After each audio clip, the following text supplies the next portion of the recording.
want to thank our sponsors who help each week put out the content for these podcasts as we invite different people from throughout the community to tell their story. So sincerely, Soul Source Restoration. Check them out, soulsourcerestoration.com. If you ever have an issue with water damage, mold, fire damage, they're there to help. It's a local Cranston company that's supporting not only this podcast, but people every day throughout the community. Check them out. Thank you for our sponsor. Just want to welcome everyone back here throughout Rhode Island to our podcast here again at the Historic Park Theater and Event Center. I'm here with someone that just continues to make rippling effects throughout our entire community in real estate and kind of just supporting community projects all throughout Rhode Island. Rhode Island's top broker, Kyle Seyboth, top 10 in the country. I think I remember reading, and I'll brag for you because you know it's not my thing. Humble's a thing that I know of yours. But over 250 teammates now, I believe, under your brokerage with Century 21 and all the various different groups, and you're also top 10 in the country. 22 million last month, and that's the last part I'll brag for you. But I'm sure that doesn't happen overnight, right? So, thank you for being on the podcast. What does that mean to you? Like when you see those kind of accolades and awards? From the surface, I guess. Yeah, I mean, a couple things. So first of all, thank you for having me. Of course. I look up to what you do. I think you do a great job. You do it. You move nicely. You pivot. You adjust. You move. You shake. Everyone I've ever come across, I have never heard a bad thing about you, which is awesome. That's like unheard of. You talk to 10 people about me, you're gonna have people that say, "Oh, whatever, he's a jerk." Well, fine, whatever. That's how people. But I've never heard one bad thing about you, so that is like amazing. So that's awesome. So I appreciate being in your company with this. Thank you, Kyle. When I think of what you said, what people don't understand is they see that side, right? So everything that you talked about, all the positives, all the stuff that seems like, wow, that's a huge accomplishment.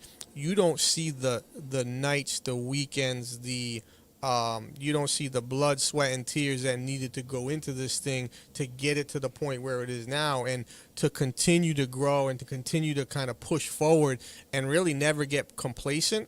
I think that's the part that a lot of people fail to see. They get to a certain level and reach a certain point and they say, I'm going to stop. Yeah. Right? I've made it. I'm done. I'm here.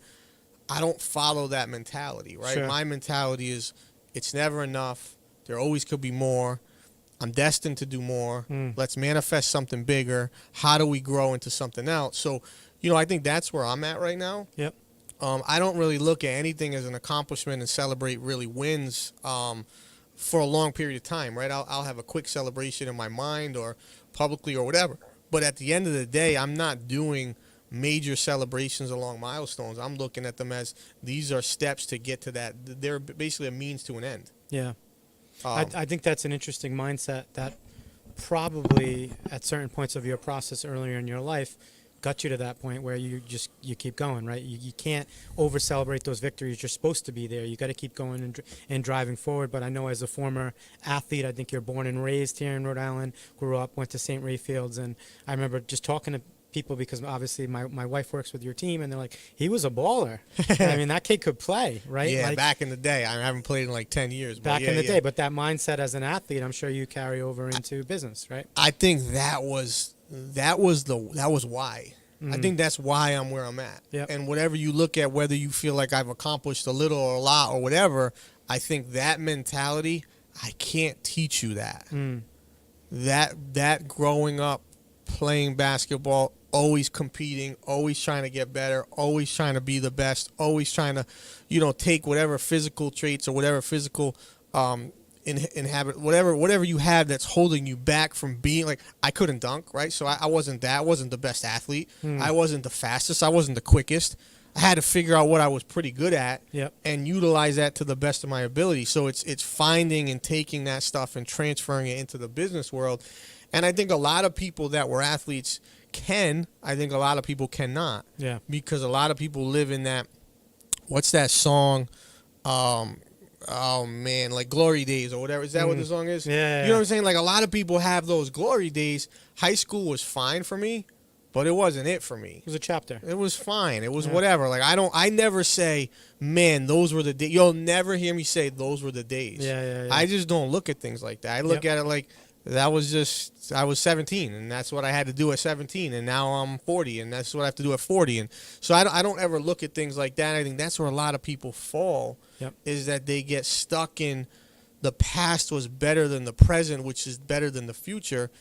How do you move forward like that? Where you can just live in the moment and be the best version of yourself. Be present. present. Yeah. Be present. Live in the moment and want to do better and want to kind of get to whatever that next level is or whatever that next goal is. And I think when you look at your past and you say, wow, that was the best time of my life, you're really, I mean, this is going to sound crazy, but you're ultimately living to die from that point forward. Sure, that's a great You're point. not what else are you doing? You're just passing time. Yep, and you're saying to yourself, which your mind listens, that that's the best I ever had, and that there's nothing else coming better than this, right? Right, and I think the beauty of life and the beauty of everything that you've accomplished, I've been able to accomplish, a million other Rhode Islanders have been able to accomplish that, open their own businesses, is there's no limit to it. Yep. You can have whatever you want as long as you put the time in, you put the effort in, and if you invest the right amount of resources, you can ultimately get there. Yep. And definitely, everyone has a different potential and everyone has a different drive and motivation, but you really can get as far as you want as long as your health and your mental space stays intact. Absolutely. And as you're building teams, because you've obviously shown a great success of having over 250 people within your ecosystem, recruitment, those same lessons that we learn playing sports, right, or earlier in our career, of finding a positive outlet, finding the best way to give that team the best resources to play the best role that they possibly can within that group, right? A way to get them up out of bed, learning more. I've been fortunate enough to listen to you coach on those talks with Taylor over listening, and just kind of see those coaching sessions and those teaching sessions to your teammates transcend in her actual sales or in her actual execution of landing a client or whatever it may be. Coaching and doing it in a positive way where you can kind of keep rallying people obviously shows a scalable growth, right? Yeah, I mean, I believe I can make anyone that's willing to put the time in a successful real estate agent. Like, I just know that. I just know, I don't know everything, but I know this game pretty well. And I think it's that same positive mentality. It's the same, continuous, the ability to have the continuity rather, and to continue to do things over and over and over again till you get really good at them. And then you perfect them, and then you continue to grow and grow and grow. And I think that's the beauty of real estate, is it is ultimately limitless. It is what you make of it. And if you have the right person in your corner, you can be successful to whatever level you want. Now, you don't have to sell 200 houses a year. You don't have to sell 50 houses a year. Maybe your goal is 10. At our brokerage, I can help you get to that goal. Without a doubt, without a question. If you don't listen, that's on you. Sure. If you listen and you're willing to learn, and I have no problem. I want to see people. I'm a big believer in this. This is one of the things that I've really taken in the last 10 years. Life is not binary. I don't need to win for you to lose. Sure, I agree. It's not like we can that. all win together. Dude, we can all win. I can sell 500 houses and you can sell 501, and I'm happy and you're happy. Why do I need to wish you to do poorly? I don't need to do that. So one thing that no one will ever say about me is that I'm hoping or wishing that people perform poorly. Or I wish bad upon someone. Matter of fact, just today, I had my video crew came in and they were like, hey, one of your competitors wants me to film them. Are you okay with it? He was all nervous to ask me. I'm like, why do I care? You're getting paid. I'm like, go get your money. Like, go out there and do it and crush it. I'm happy for you. He's like, what do you mean? I'm like, what did you think I was going to say? He's like, oh, I thought you'd be mad. Everyone was like, oh, man, he might be mad about this. I'm like, I wish him the best, and I wish you the best, and we keep doing what we do. It doesn't matter. There's no impact to me. I like that. So that's one of the things that I think I took away over the last 10 years that I think I'll continue to kind of live by in the future. So it's one thing I know about your story and your growth and who you are is you didn't start in real estate, right? It wasn't your first career path. And I think that's so important for those to hear, because you decided at some point in the process that wasn't the right path for you, and you weren't afraid to make that hard change, right? Change is necessary for growth often, and what you've accomplished in 10 years from that change, I don't know if you want to speak on Yeah, it. I mean, that change was probably one of the hardest changes I've had to make. I've made multiple changes in the last 10 years, that one being the hardest, and that going from a cushy 9 to 5 benefits, solid paycheck, bonus structure, vacation days, to a commission-based, no guarantee, no bonus, no vacation, no benefits. People thought I was crazy. Yep. And sometimes you just know. Mm. And I knew early on when I started in corporate America that at the end of the day, I was like, this isn't me. This isn't me. I hated every day. I hated getting up every day. I hated getting on the train every day. I hated going to work every day. I couldn't wait to find another job. I couldn't wait to move around and do something different. And I said, at the end of the day, like, what am I really doing? Mm. Like, what's the point of this? Like, what am I doing? And I was living to die. I was just passing time. I couldn't wait for Saturday, right? Every day was like, man, Friday's almost here, almost the weekend, I'm done. Yep. Kind of life is that? Mm. So for me, that didn't work. So I had to make a change. It was a very hard change. It was Sure. a very scary change, right? Along the way, I've made multiple changes from that point, but that was probably the hardest, and probably the hardest anyone faces when they're in that position of working a steady Eddie 9 to 5 comfortable job to going into entrepreneurial type position where you don't know what's to come. You don't know. It's not easy, right? You never know what's going to get thrown at you at this. You spoke on limitless, and it is limitless because we control our own destiny. We can look back and reflect and say, oh, I could have did this differently or that differently, but at the same point, it wouldn't have led us to these chairs right now in this present moment, talking life. Through our trials and tribulations, what we learned got us exactly right here where we know in this next chapter the knowledge that we have we can strike with, right? We know where we want to go, where we want to move forward to. So we are living a life of being in the present, utilizing the skills and the knowledge and the time that we've invested that hasn't been an overnight success to drive forward, right? But that all being said, there's so many external factors that could change that, right? We didn't expect a pandemic. I certainly didn't expect a flood, right? The one thing I do want to ask you about today is people don't know what's going on with this market. So from a market expert, what should they expect moving forward? I think you're going to expect a lot of noise. Mm-hmm. You're going to expect a lot of media hype, a lot of attention on real estate, a lot of attention on interest rates. And I think from a localized standpoint, you have to understand that the market still is kicking. There's still buyers. People can buy houses now and refinance in the future. People have the ability to actually get offers accepted now where they didn't in the past. So I think it's important that you understand there still is velocity of homes moving and selling. Yep. Sellers, get them on now while there's not a lot of supply still. I'm not concerned that we're going to fall into this deep real estate-driven recession.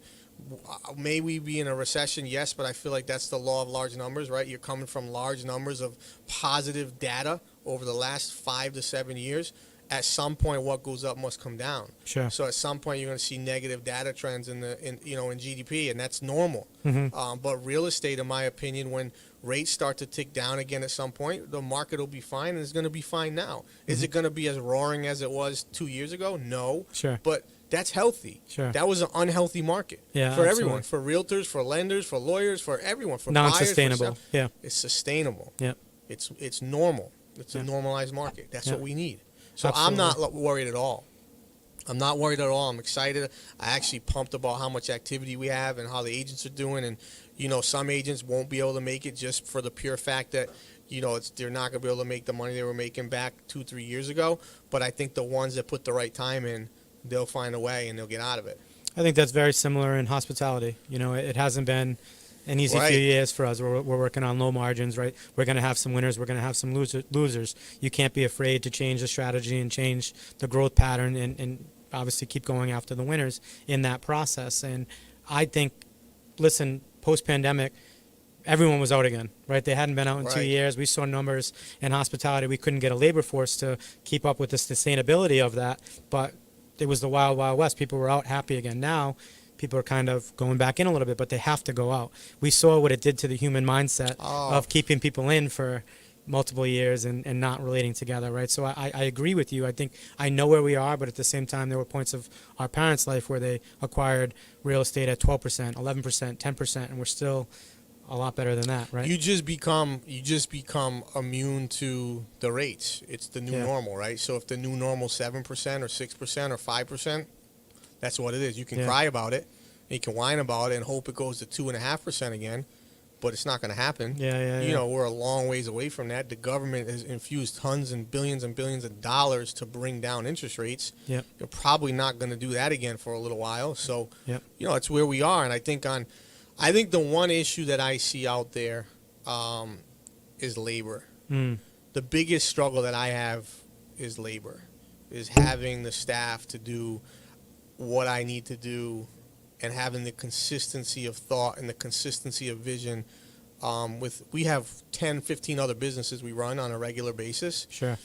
And staffing is always the problem. It's always the problem. If I could just clone myself and run every one of them, of course, we'd be in a totally different spot. And it's the same in my world. It's you know, where every restaurant across the country is hiring, specifically cooks. That, you know, it's and there's nothing you can do to increase it doesn't matter what you pay, to be honest with you. It doesn't. They're just not out there. And that's a lot of the part when I have high-level conversations with those leaders that can make effective change here in government in Rhode Island, is I need them to understand, even though when they're out on these platforms and they're saying we're at the lowest unemployment rate of all time, it's like, well, us small business owners certainly aren't seeing it, right? We're all now hiring. So, yeah, I mean, it's abysmal. Yeah, I mean, I think it's going to get a little better as people start throwing the recession word around. People will get nervous, and you'll see people enter the workforce again.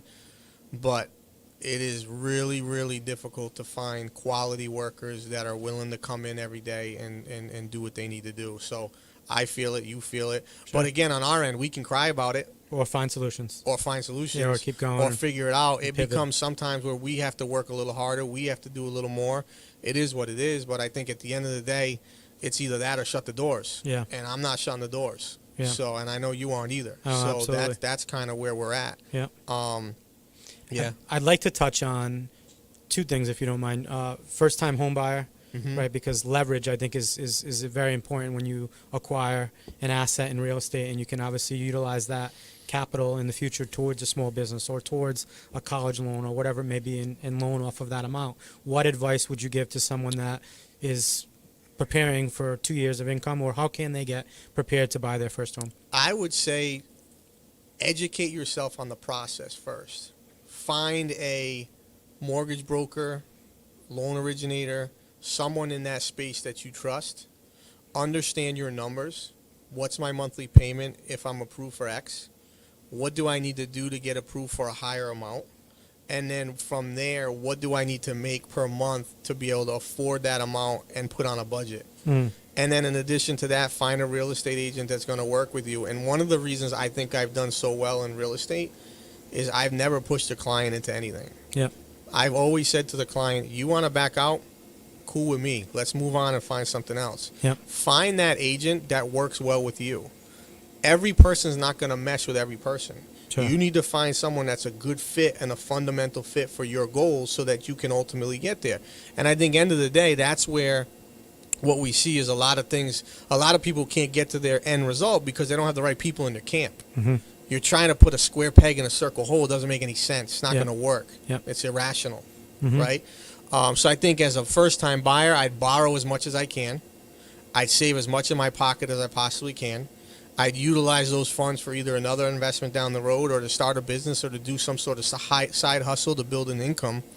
And one thing I've really learned in the last few years is if you want to make more money, have your money work for you. And invest it as a tool versus saving it as something that's not doing anything. Utilize your money as a tool to generate more money. If money matters. If it doesn't, then that's fine. Then put it in the bank and let it sit and make you 0.2%. But if you want to make more money, have the money go out there, work passively and aggressively for you. One of my hardest parts, I think, growing up is, you know, for so long it was like I did it on my own. My story is my parents didn't come from wealth, and one of the hardest parts I think for my evolution was cash flow is so important in a lot of these projects, and as we want to scale, it's okay to go out there and utilize other people that you want to win with and use their capital and use strategic capital, right, to grow and win together. So I was brought up in the mindset you never lend someone money and never borrow money from anyone. So for me, when couldn't be further from the truth, right? Huh? Oh, it's the most backwards stuff you ever heard. Yeah. So like I was like, whoa, they're giving out private loans, but hold on a minute, you want me to pay 10 to 12%, but you're just going to hand me the money to go buy this house?